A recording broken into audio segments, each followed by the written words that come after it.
కాకినాడ జిల్లా పిఠాపురంలో రాజకీయం మరింత హీటెక్కబోతోందా? మరోసారి mega brother MLC Nagababu SVSN వర్మగా సీన్ మారబోతోందా? మరో 2 రోజుల్లో నాగబాబు పిఠాపురంలో పర్యటించబోతున్నారు. పలు అభివృద్ధి పనులను ప్రారంభించబోతున్నారు. ఈ కార్యక్రమానికి వర్మను పిలుస్తారా లేక పక్కన పెట్టేస్తారా? ఒకవేళ వర్మను ఆహ్వానించకపోతే పరిస్థితి ఏంటి?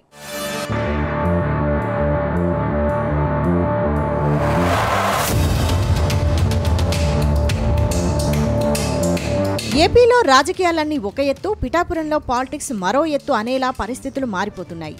రాష్ట్రమంతటా కూటమి నేతలు కలిసి పనిచేస్తున్నా పిఠాపురంలో మాత్రం పరిస్థితులు ఇందుకు విరుద్ధంగా కనిపిస్తున్నాయి.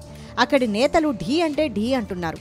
ఇందుకు కారణం టీడీపీ రీజనల్ కోఆర్డినేటర్ ఎస్వీఎస్ఎన్ వర్మకు పదవి దక్కకపోవడమే అంటున్నారు. వర్మకు ఏ పదవి రాకుండా జనసేన నేతలే అడ్డుకుంటున్నారని టీడీపీ వర్గాల్లో చర్చ జరుగుతోంది. ఈ విషయంలో సీఎం చంద్రబాబు కూడా సైలెంట్గా ఉండడంతో వర్మ అనుచరులు తీవ్ర అసంతృప్తితో రగిలిపోతున్నారు.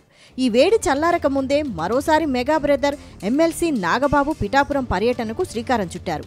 దాంతో 2 వర్గాల మధ్య ఏం జరుగుతుందోనని కూటమి నేతలు పరేషాన్ అవుతున్నట్టు తెలుస్తోంది.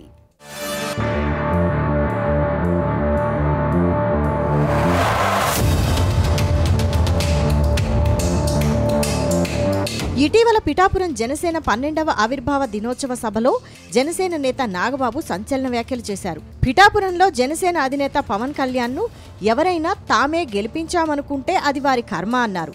పిఠాపురంలో పవన్ కళ్యాణ్ గెలుపులో 2 నిజాలు ఉన్నాయన్నారు.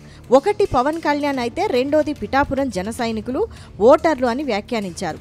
మరో 4 ఏళ్లలో అధికారంలోకి వస్తామన్న జగన్ వ్యాఖ్యలను ఉద్దేశించి నాగబాబు విమర్శలు కురిపించారు. వైసీపీ అధినేత వైఎస్ జగన్ మళ్లీ అధికారంలోకి రావడం అనేది హాస్యమని ఎద్దేవా చేశారు.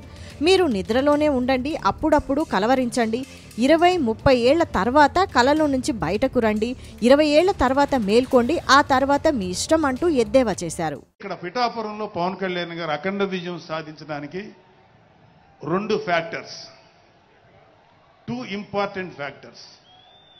ఒకటి మన ప్రెసిడెంట్ జనసేనాని పవన్ కళ్యాణ్ గారు అయితే, రెండో ఫ్యాక్టర్, నాటి వ్యక్తి ఫ్యాక్టర్ పిఠాపురం జన సైనికులు, పిఠాపురం పౌరులు, పిఠాపురం ఓటర్స్. వీళ్ళిద్దరూ లేకపోతే మేము ఏమి చేసినా ఏం ఉపయోగం లేదు. సో మాలో ఎవరైనా ఇంకెవరైనా సరే పవన్ కళ్యాణ్ గారి విజయానికి నేనే దోహదపడ్డాను అని ఎవరన్నా అనుకుంటే అది వారి కర్మ, అంతకంటే ఏం చేయలేదు. ఆ తర్వాత పిఠాపురంలో వర్మ వర్సెస్ జనసేనగా సీన్ మారిపోయింది. ఇటీవల పిఠాపురం జనసేన ఇన్ఛార్జ్ మర్రెడ్డి శ్రీనివాసరావును వర్మ అనుచరులు అడ్డుకున్నారు. గొల్లప్రోలు మండలంలో ఓ ప్రారంభోత్సవానికి వెళ్లిన ఆయన్ను వర్మ అనుచరులు నిలదీశారు. వర్మ లేకుండా అభివృద్ధి కార్యక్రమాలు ఎలా చేస్తారంటూ ప్రశ్నించారు. అంతటితో ఆగకుండా మర్రెడ్డి పైకి కొందరు దూసుకెళ్లే ప్రయత్నం చేశారు. దాంతో ఆయన మధ్యలో నుంచి వెళ్లిపోయారు. ఈ విషయంలో వర్మ తీరుపై పవన్ కళ్యాణ్ కూడా సీరియస్ అయినట్టు తెలిసింది. కానీ వర్మకు జరిగిన అన్యాయంపై మాత్రం అనుచరులు తగ్గేదే లేదని అంటున్నారు.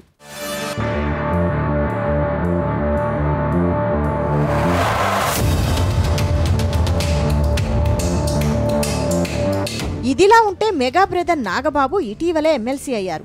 అయితే వర్మకు దక్కాల్సిన పదవిని నాగబాబు తన్నుకుపోయారని టీడీపీ నేతలు మండిపడుతున్నారు. అంతలోపే వర్మను టార్గెట్ చేసిన నాగబాబు విమర్శనాస్త్రాలు సంధించారు. దాంతో వర్మ వర్సెస్ నాగబాబుగా ఇప్పుడు సీన్ మారిపోయింది. అంతలోపే నాగబాబు పిఠాపురం పర్యటనకు రెడీ అయ్యారు. ఈ నెల 4-5 తేదీల్లో పిఠాపురం నియోజకవర్గంలో పర్యటించేందుకు ముహూర్తం ఖరారు చేశారు.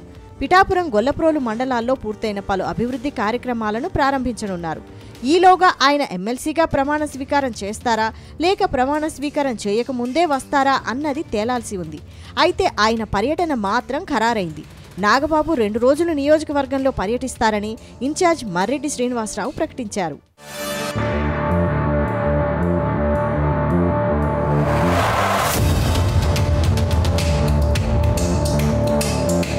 మొత్తం మీద పిఠాపురంలో పవన్ కళ్యాణ్ మరింత ఫోకస్ పెంచారు.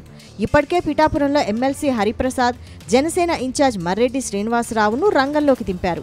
ఇప్పటికే వీరిద్దరూ పిఠాపురంలో విస్తృతంగా పర్యటిస్తున్నారు. పవన్ కళ్యాణ్ చేయాల్సిన పనులన్నీ చక్కబెడుతున్నారు. ఇప్పుడు వీరికి తోడుగా మెగా బ్రదర్ నాగబాబు కూడా పిఠాపురంకే పరిమితం కాబోతున్నారని ప్రచారం సాగుతోంది. దాంతో వర్మకు దాదాపు చెక్ పడ్డట్టేనని పొలిటికల్ సర్కిల్స్లో చర్చ జరుగుతోంది.